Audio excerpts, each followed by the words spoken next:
Matchup this weekend. Both of these superstar quarterbacks have had moments so far this season, but neither has their team in first place in their respective divisions. Here's Patrick Mahomes and Josh Allen on renewing this storied rivalry.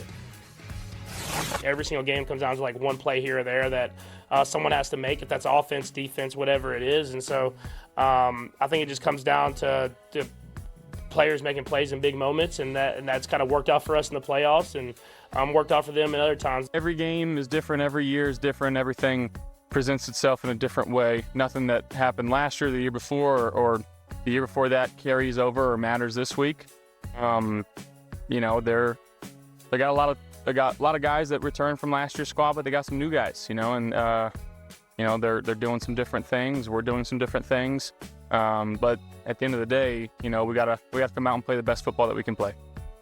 All due respect to Ravens-Dolphins, this is the matchup I think everyone's looking at in the AFC. This will be the 10th meeting between Patrick Mahomes and Josh Allen, including the playoffs. Allen, of course, is 4-1 in the regular season, but Mahomes is 4-0 in January against the Allen and the Bills. Can I just say this before we move on to the football topic? Every time I see that man, Josh Allen, because he's phenomenal, he's great. Every time I see him, I'm thinking about his wife, Haley Steinfeld. What an actress! What? She's phenomenal. She was amazing. She's phenomenal. What an actress! That woman is special. I just wanted to say that. Every time I see him, everybody talk about Travis Kelce, Taylor Swift, damn it, Haley Steinfeld. You loved her in. You loved her. Oh, she's amazing. Sinner, she was amazing. Pitch Perfect. She was amazing. Perfect. She was True Grit. She True Grit, amazing. She I will say this though too. Josh Allen's different now that he's married. He did not play. Right. He did a spot with Marty Smith. Okay. And he talked about like how it changed his life. Like it was all about football. And you do wonder like the different ways that take you, that puts you dialed in all the way. Yes. Or you say, you know what? It doesn't have to be only this in my life. And so it'll be interesting to see how that plays out the rest of his career. He's a good dude. But Josh Allen's a really good guy, but she is special. Yeah. I'm talking about as a talent. Yeah, she is really, really special. Dan? Super talent. I haven't seen Sinner. To the game. To the football game. All right, what do you got? What's the question? Is this a must-win for Allen and the Bills? There's no doubt about it. This is a must-win. This team is not going to the Super Bowl if they have to go on the road. To get to the Super Bowl, teams got to come through Western New York. I simply go back to last year. If you go back to the fourth down that happened in Buffalo, Josh against the Kansas City Chiefs, the run seals the game. And then I go to the playoff game on the road in Kansas City, and that fourth down, when everybody's like, oh my gosh, Steve Spagnuolo brings the pressure, they run the blitz, Josh on fourth down, he's running for his life, launches that toaster up, and Kincaid tries to make a catch on the ball. For the Buffalo Bills, the way that this football team plays, specifically on offense, and the way that they use motions, try to gather information, all that stuff, they got to be at home. This is a team right now defensively that's very average. Ed Oliver being out's a big deal. Oliver's huge. If they want to get to the Super Bowl and finally get past that hump in the playoffs, this is a game they have to win because they have to make teams come through Western New York. Doesn't matter if they win or not. This ain't a Super Bowl team. The I Buffalo Bills are not a Super Bowl team. Why? The Buffalo Bills aren't the team we've seen since Joe Brady has taken over. Now, I know everybody's going to look at last week and the success that we saw from Cook, right, over 200 yards, the touchdowns, the dynamic plays, and say, oh, wait, they're back. No, that's not true, right? That's the Carolina Panthers on the road. This is the Kansas City Chiefs. They aren't making the plays on the outside. You talked about the Pittsburgh Steelers needing to make an acquisition to add a skill player. Sure. I think it's the same thing for the Buffalo Bills. And the defense that we've seen year after year, normally, now they're banged up, right? They had eight players missing from this team. They're a little bit healthier now. So they're a little bit healthier, but now you lose Ed Oliver, who has been the lone playmaker in the interior of that defensive line this season. I look at this game and I say, okay, we talked about it earlier, right? Here are the people who are worth a certain amount of money. 2025 Steelers defense, $175 million. Stephen A, probably more $1 million. And Patrick Mahomes and Josh Allen.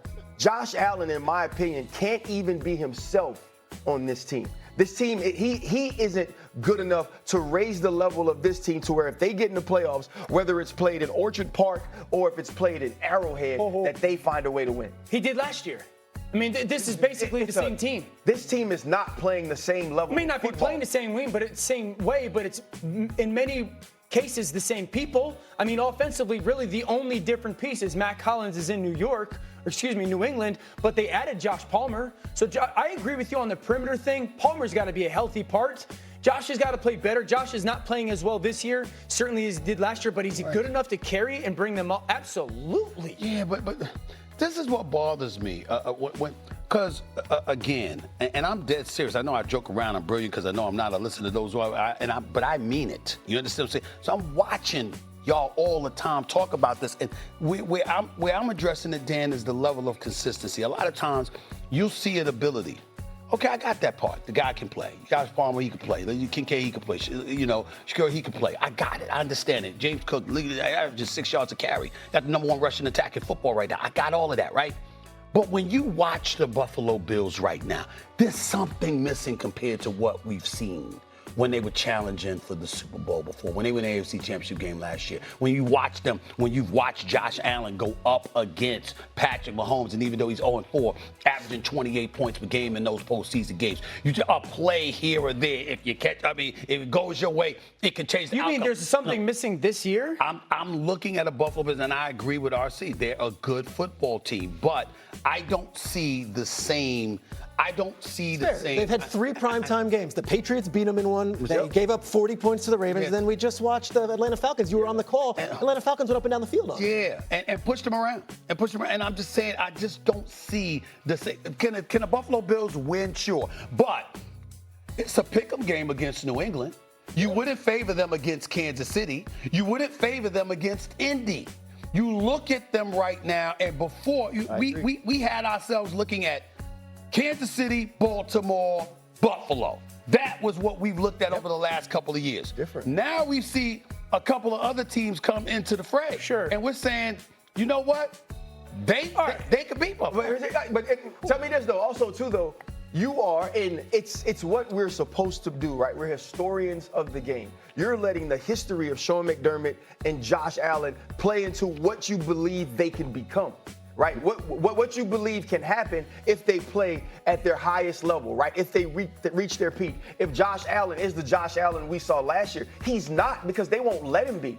The guy that played against the Atlanta Falcons in primetime wasn't the Josh Allen that wanted to protect the ball at all costs last year. Wasn't the Josh Allen that felt like, okay, now I can use my legs to make a play, but I don't have to all the time. He's pressing because the team is not good. Yeah, but the way we talk about this team has to have some historical context, because of who they have been, both as individual talents and as a team, when most of the team is back. I feel like everyone's talking about Buffalo like they've taken this massive step back. They haven't. They haven't been healthy, specifically on the defensive side. They've got Maxwell Hairston, their first-round pick, just started playing last week. Their linebackers are banged up, so they're finally getting a little bit healthier on defense. Michael Hoyt just became part of their football team, essentially. So, let's let the defense get some of the pieces healthy. Cool. But if we looked at Dan Orlovsky and we said, who you favoring? No. Let me ask you this. I'm just asking. All right. Don't ask no question. Who am I favoring what?